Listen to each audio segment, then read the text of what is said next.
Okay. Mr. Speaker. Sue Kedgley. Thank you, Mr. Speaker. The Green Party too is pleased to support this local government borrowing bill. We're pleased that it is going to get through in this term of government. In fact, it will be passed today, and it will enable local government to set up the local government funding agency and to become a large-scale borrower on behalf of local councils. And we think it does make sense. Borrowing, as others have mentioned, has been very fragmented. By combining in this entity, we will be able, hopefully, to get much cheaper borrowing. That will, of course, depend on getting a good credit rating. But assuming we do, it will mean borrowing will be cheaper. And Treasury has projected that there could be savings of anywhere up to $25 million over time. We support it for the same reasons that the Labour Party has mentioned. We'd far prefer that councils raised capital for investment by borrowing rather than by privatising, by public-private partnerships, or by other things such as 25-year public-private partnerships to build or to own water infrastructure, for example.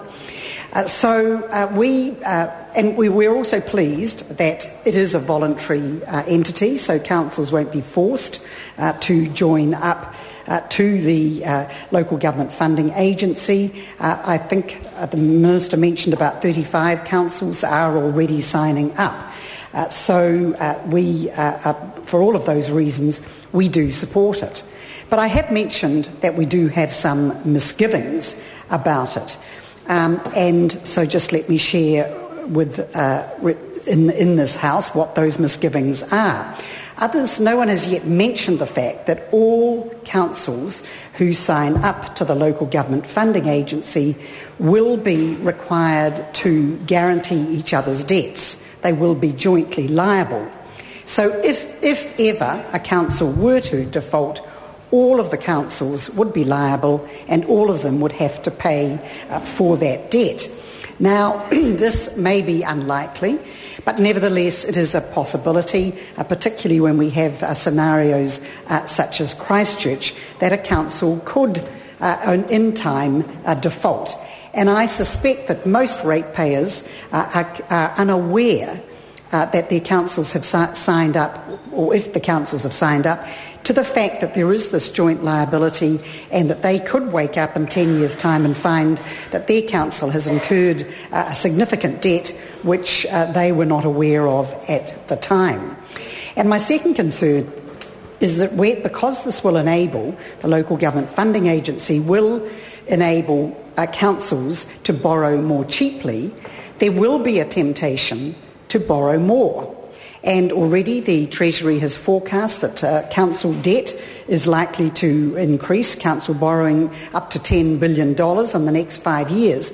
And I believe with this new organisation, with this new agency, that we could see local government debt rise steeply, because the temptation will be, instead of putting up the rates, let's just borrow, and that's fine to share the debt for some infrastructure over generations. Particularly, for example, in public transport, where councils are required under our bizarre law to pay for 50% of any public transport infrastructure. But if there's a road being built, they don't have to pay anything at all. The government will fund fully state highways and roads, but only 50% of public transport. So in an area like Auckland, which has these huge, vast needs for investment in public transport, as we've become acutely aware of in the last few days, the council, if we're going to see a significant investment in public transport, is going to have to invest massively, the council, the ratepayers. And so obviously they are going to want to borrow and they will be able to use the local government funding agency. So that is a very reasonable example of using this agency for cheaper borrowing, but I worry that there will be a temptation just to incur more and more borrowing because it puts off the day instead of having to put up rates which are always politically unpopular. But having said that those are our misgivings, I do repeat that far preferable that councils do have this ability to borrow and to borrow more cheaply through this agency than that they have to sell off their assets. And others have mentioned, the Labour Party members have been referring to the fact that they believe that there is still an agenda to sell off, or not just, we know there's an agenda to sell off national assets such as power companies, but also we expect in the next term of government that there will be a further push to sell off assets in local government. And I just want to refer to my own experience of selling off local government assets. When I was on the Wellington City Council, when I first got on, there was a great push by members such as Kerry Prendergast, council members, Mark Blumpsky and others to sell off a very, very satisfactory and efficient local body, a local energy company called Capital Power. And the argument was that we needed to sell off Capital Power because it would be much more efficient. The new private investor would invest better in our local energy infrastructure. Excuse me, do you mind? And furthermore, our energy bills would decrease. So despite a vigorous campaign against the sale of Capital Power, it was sold, and what happened? And it's like a sort of sad story of what happens. Immediately it was transferred to one foreign owner, TransAlta, then they sold it on to another entity who sold it on. I think it's now changed hands about 4 times, and presently Energy Airlines Company in Wellington is in the ownership of a Chinese, I think the richest man in China, or it's really a Chinese sort of company that owns our line. So all of the money is going offshore.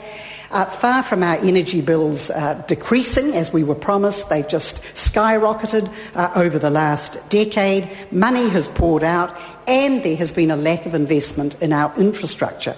So exactly what we predicted would happen has happened, and it has been a disaster. Whereas Christchurch, by contrast, hung on to their very excellent power company, and that is a very efficient power company. They have invested in the infrastructure, and they haven't seen the huge increases in power bills that we have experienced in Wellington as a result of having sold off our energy company. And so I think there is a very important lesson there, and that's why we are so opposed to selling off local councils' assets and infrastructure, and why Wellingtonians will never believe the promises that are made about the advantages of selling off local council infrastructure, because we've seen how disastrous it has been for us.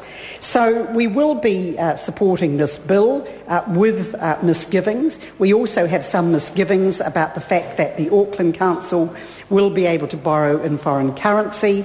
Others have said they think that the Auckland Council is capable of managing the risk of borrowing in foreign overseas currencies. We're not quite so sure. People say, not to worry, they'll be able to hedge, etc. We've all heard that before.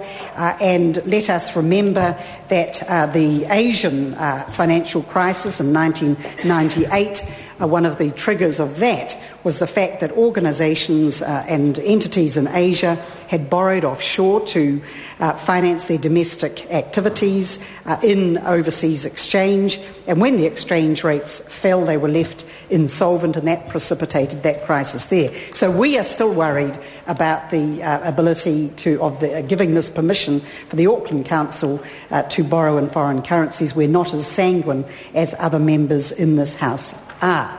Having said all of that, we still think that by making debt cheaper, that it does make sense. We do support this agency, this entity, and we hope that councils will never be in a position whereby one council defaults and others, all of the other councils, are required to pick up the debt of another council. But that is a possibility, and all local councils going into this agency need to be aware of that. Thank you very much. Speaker. Ura Flavel. Tēnā